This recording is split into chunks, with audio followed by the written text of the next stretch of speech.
For by him all things were created, in heaven and on earth, visible and invisible, whether thrones or dominions or rulers or authorities, all things were created through him and for him.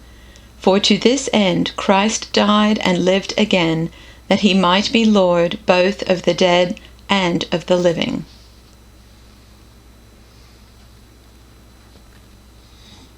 For in him all things in heaven and on earth were created, things visible and invisible, whether thrones or dominions or rulers or powers, all things have been created through him and for him.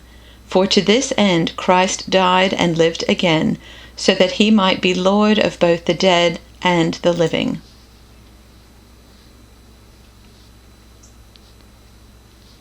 For in him all things were created, things in heaven and on earth, visible and invisible, whether thrones or powers or rulers or authorities, all things have been created through him and for him. For this very reason, Christ died and returned to life, so that he might be the Lord of both the dead and the living.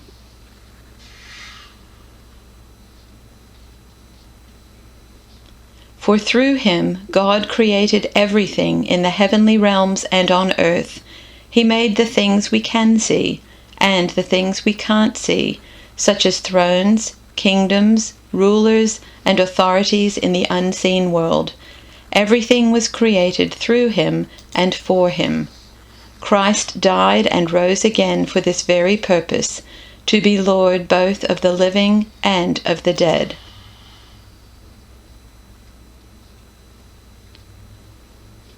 For everything, absolutely everything, above and below, visible and invisible, rank after rank after rank of angels, everything got started in him and finds its purpose in him.